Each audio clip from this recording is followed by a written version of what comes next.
Haynes, and I'm here to talk about how we can manage the holidays during COVID-19. Now, I love the holiday season. From about mid-October to the new year, that is my jam. I love everything about it. I love the smells, the food, but I especially love the fellowship. So I've been looking forward to the holidays because this has been a crazy year, and it just feels like if we can do some things that give us a sense of normal, like getting back to what we used to do, it would just be helpful. But COVID-19 is still here. And I quickly realized that some of the things that I love to do, some of the family fellowship that we have, even the things like my dad passing around Christmas gifts and hoarding all his until the end, or my brother in law dressing up as low down, dirty Santa and giving us all gag gifts, those weren't going to happen the way that they always happen.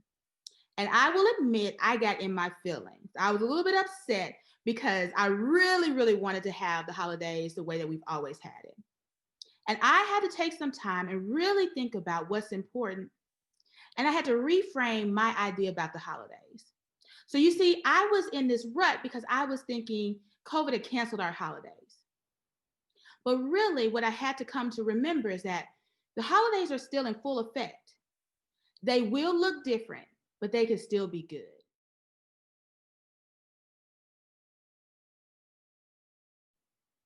And so that's my new mantra. That's what I'm telling myself now, is that the holidays will be different, but they can still be good.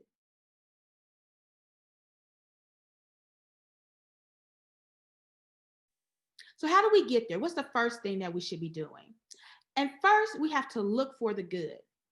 We have to be intentional about finding the good of these holiday season. So for example, we know that taking time every day to find something that we can be grateful about or something that's positive that's going on in the midst of this chaos is helpful for our mental health. So people who are able to find that positive thing or that thing to be grateful for, they're doing a little bit better with their coping. And we have to do the same thing with our holiday season. We have to look for the good. So, when we get to Thanksgiving season, we start to see people who have these gratefulness challenges on social media, where every day you're saying something else that you're grateful for. And we may have to do that with our friends and family this year to make sure that we are being intentional and looking for the things that we're going to be grateful for or the things that are going well, even if everything is not quite the way that we want it to be.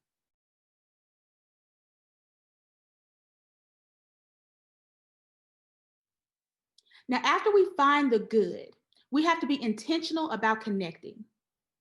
So it's very easy to be like, well, if we're not going to do it the way we always do it, ain't no sense in doing it at all. I'm just going to stay at home. I'm going to do it by myself. I'm not going to worry about it because if it's not what I want it to be, I'm not going to even put any effort into it. And it's really easy to get like that and to isolate ourselves.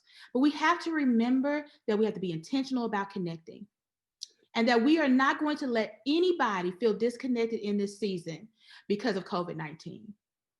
So that may even mean that we have to go back old school. I remember my mom used to have stacks and stacks of Christmas greeting cards that she would send out. And it always seemed to me like it was such a chore because we had to go get stamps, we had to write in it, we had to address them, take them to the post office. It was just a lot.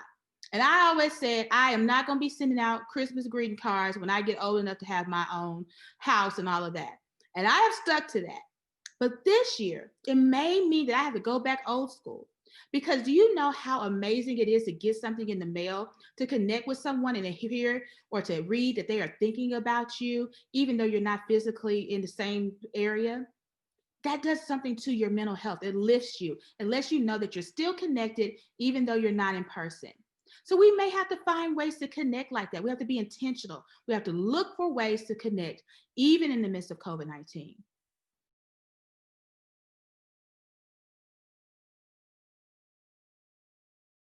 And while we're looking for ways to connect and we're being intentional about connecting, we have to be creative and safe. I know that everyone is kind of sick of Zoom, but one of the things that I'm grateful for in this season is that when this pandemic is going on, we have technology that helps us stay connected. So we're going to have to be creative. One of the things that my family loves to do is decorate. We may have to do decorating contests from afar this year. Instead of decorating with each other in the same house, we're going to have to do some decorating in our own house and kind of compete and compare.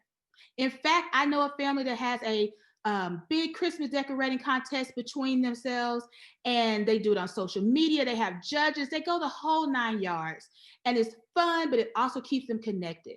So we may have to do things like that this year. Another thing that my family loves is singing and music. So we may do some Christmas karaoke via Zoom this year. And you can do that too. Get your friends and family together on Zoom. You sing your favorite Christmas carols. You can use the karaoke tracks from YouTube, and you can just sing to your heart's desire. You can even kick it up a notch and dress up like Santa Claus or Mariah Carey when she sings All I Want for Christmas Is You. But whatever it is, you're going to have fun and engage each other even through that Zoom medium. Now, some of you are rolling your eyes. I can feel it through the screen. You're like, I am not spending my holiday via Zoom.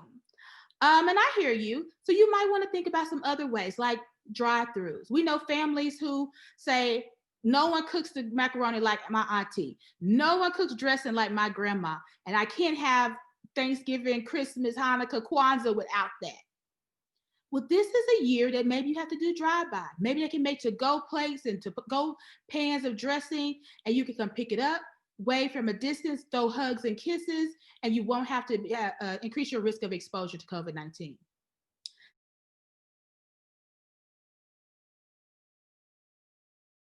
This is also a good year for you to try your hand out at some of these recipes. Now, I know, for some families it's blasphemy for someone other than the old heads to cook for holiday dinners. But this is your time to try out your dressing, try out your macaroni and cheese. And you may want to ask for some recipes. I know that most people don't have a recipe, but a few years ago, my family had to change our holiday traditions because my mother passed away. And we realized we didn't really know how to cook dressing.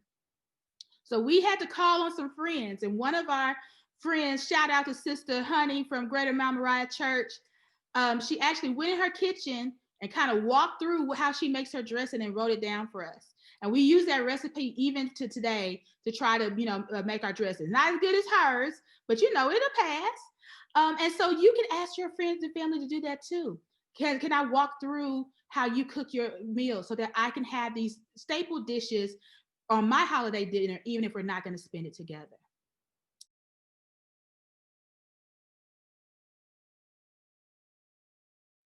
And I want to encourage you to remember to be safe because COVID-19 is still here. And what we know is that when we're around our friends and family, we tend to get a little bit lax, right? So we don't wear a mask as often. We're more likely to wear it improperly when we're around friends and family because we don't think that our friends and family, they don't have anything. They're not going to give us a disease that could harm us. So we're safe around them. And of course, nobody will intentionally come with COVID-19, but we're not living in a world where we have zero risk of exposure. So we have to make sure that we keep those CDC requirements and guidelines, even if we're going to be with our friends and family. And this year, CDC is recommending that we use virtual means as the safest way to get together through the holidays. If you're going to get together, they're encouraging you to get together in small numbers. This is not the year where we have all of our extended family come over and come in and come for dinner. We just can't do that this year and keep our risk low. So you're going to have smaller groups. And if you do have a smaller group, you still want to make sure that you're physically distancing 6 feet in between each person. That means that you may not be able to have dinner inside the house. You might have to move outside if the weather permits, or you might have to rent a larger space so that you have room for people to be 6 feet apart. You want people to wear masks. It has to be enforced. If we're not eating, we're masked up the entire time we're together. You want people to wash their hands frequently. So you need to have hand soap and hand sanitizer available so that people can keep their hands clean. And you need to make sure that you're disinfecting shared spaces. So right now, Clorox wipes and Lysol, they're like gold when you find them, but you want to start stocking up. So, but again, remember that risk is not zero. It is still a risk of infection. So we want you to be safe. We want you to do virtual or drive-by things when you can and limit your in-person dinners where you're going to be around each other for an extended period of time. Because we know that being around more people for longer periods of time increases our risk of infection.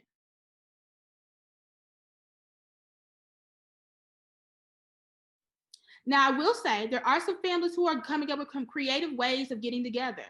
Some people are requesting that everybody take a COVID-19 test before the gathering, and you have to have your results in hand before you can come. Others are requesting that the family quarantines, that you limit your exposure to outside. We work from home if you can. You limit your shopping in stores when you can for the 2 weeks leading up to a gathering so that you can feel more comfortable being around each other. Those are great ways to mitigate or lower the risk. Doesn't take it to zero, but it does make it less likely. So again, we have to remember that we have to find the good in the holidays. There's going to be some differences. It's not going to look the same, but we have to be grateful and, really, we have to really be grateful that we still have our family here to connect with and that we are intentional about connecting, that everyone that we love, that's in our circle, that's in our tribe, feels this connection during the holiday season. We don't want anyone isolated from us. So we're going to have to do things like reach out via card. Some of us may reach out via text or phone, but we want to reach out during this season and connect with people and let them know we're thinking about you, we love you, and we wish that we were together, but even if we can't be together, we can still love on each other from afar. And then we're going to have to be creative. Find those things to do that you maybe haven't done before, or maybe you used to do and you haven't done. Use Zoom, use FaceTime, use Facebook Live to connect via technology with your friends and family. Do drive-bys to connect when you can. Send cards and greeting cards to connect when you can. And then do other things like drive-through light shows where you can all be in separate cars, but go through the light display together. These are things that you can do that's going to keep you safe yet connected. And for those of you who are just adamant that we're going to have Thanksgiving at grandma's house the way we always have, please be safe. We don't want anybody to say that grandma wasn't here for Christmas 2021 because we weren't safe in Christmas 2020. So please be safe. Remember those CDC guidelines. Remember that that is the riskiest thing that we can do when we're together, and we have to take steps to lower our risk. So I want to encourage you to get with your family and start planning. Usually we don't plan the holidays because it's tradition. We do it each time. We know what we're going to be doing. This year is going to require some planning. Get together with your family, check with them and see what it is that they want to do, what they're comfortable with doing. Remember that some of your family members are going to be comfortable being in person and some will not. And that's okay.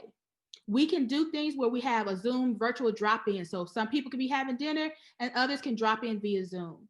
We can do things to make sure that we can all connect at the comfort level that everyone is at. So start talking to your family now. Start planning what it is that you're going to be doing. And then I want you to drop some ideas in the comments under this video. What are you doing to celebrate the holidays this year? How are you changing things up and doing things differently? That way we can all learn from each other to figure out ways that we can stay connected during this holiday season. And if you keep connected with the Arkansas Association for Black Psychology Professionals on Facebook or on YouTube, I may be dropping in and out to give you a glimpse into how my family is celebrating the holiday season. So I told you we have a lot of traditions and we've been talking about how we can do these traditions safely. So we may be dropping a video here and there, having a pop-up live so you can see how my friends and family are taking the challenge of staying connected while staying safe. So that's it. We're going to find the good. We're going to be intentional about connecting and we're going to use our creativity. I can't wait to hear how you're celebrating this holiday season. Happy holidays, everyone.